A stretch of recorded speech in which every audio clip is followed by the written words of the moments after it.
Good morning, it's Friday, June 7th, and the time is 5:15 a.m. Here is the news from Freetown.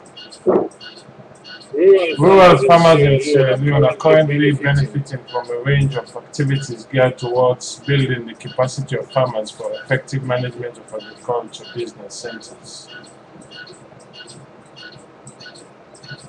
across the country to boost the government's smallholder commercialization program.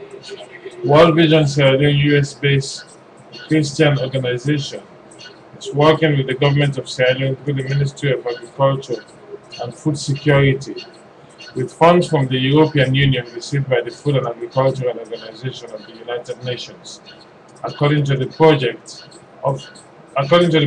officer of World Vision Sierra Leone, Bintu Mosiri, they received funding from FAO to provide services to agricultural business centers nationwide, of which World Vision Good morning, it's Friday, June 2nd. is building the capacity of rural 5:15 farmers. Here is the news from Access to justice for those who can't pay for it remains a Rural serious challenge in post-conflict societies like Sierra Leone, said German Ambassador Thomas Friedenhammer at a donation ceremony last week. Mr. Friedenhammer said justice, democracy, and good governance are among the fundamental tenets for any country wishing to progress, as he donated 8 motorbikes to Tinap for Justice, an NGO that promotes justice and equality. The ambassador said the donation is part of Germany's assistance to Sierra Leone, which mainly focuses on justice, youth employment, and rural development. He said the motorbikes are for Tinap for Justice staff to get to remote communities prone to injustices and related human rights abuse. The ambience of the All People's Congress Party headquarters was fanfare and panoramic past Friday, as hundreds of its supporters thronged the building to witness the formal launching of the Rising Sun brass band by President Ernest Bai Koroma. Asked by Master of Ceremony Alpha Kanu to name members of the brass band, the designated director Simeon Alfonso Alafia List pronounced President Koroma as ceremonial head of the band and presented him with a staff and a musical instrument.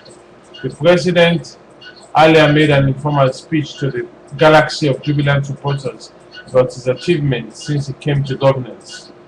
President Koroma said his government has enormous concern about the welfare of the people and sensitive to burning issues that affect the citizenry.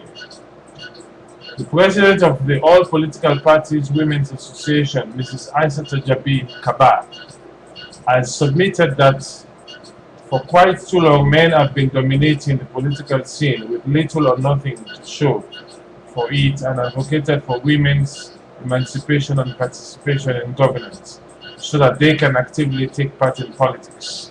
Mrs. Aissata Jabi Kaba, wife of former President Dr. Mohamed Tijan Kaba, who was speaking at the weekly press briefing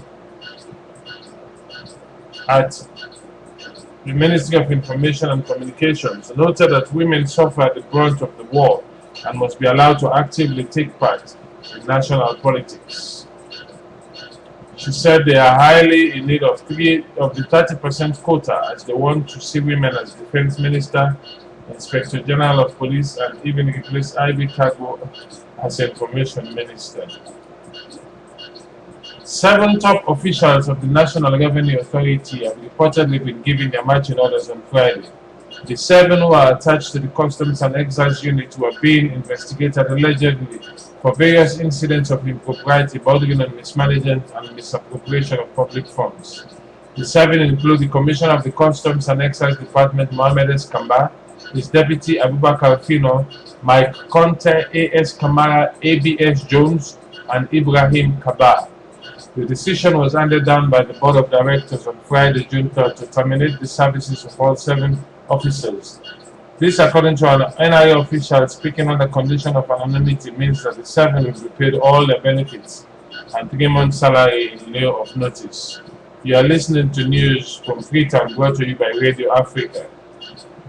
The First Lady of Sierra Leone, Mrs. Sianyama Kuruma, on Friday, 3rd June, started the distribution of lab tests to some schools in the western rural area, urban and provincial schools.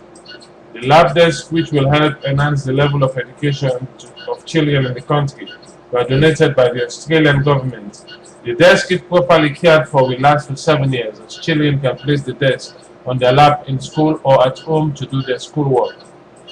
The desk have the map and flags of Australia and Sierra Leone, a brief history of the two countries, and multiplication tables, alphabet tables, and the national anthem of Sierra Leone.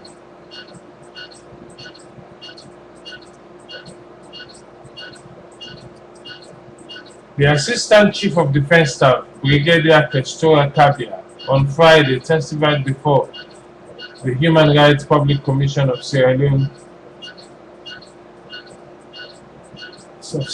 public hearing at YWCA New Hall that the 235 chronically ill and mentally imbalanced ex-soldiers were paid accordingly. A civil society organization, Action for Development Sierra Leone, on Saturday called on the government to increase tax on tobacco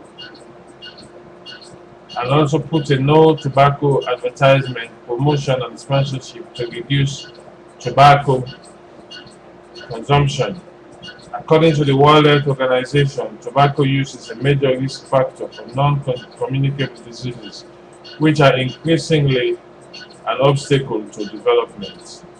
You have been listening to the news from Freetown, Sierra Leone, brought to you by Radio Africa, Washington, D.C.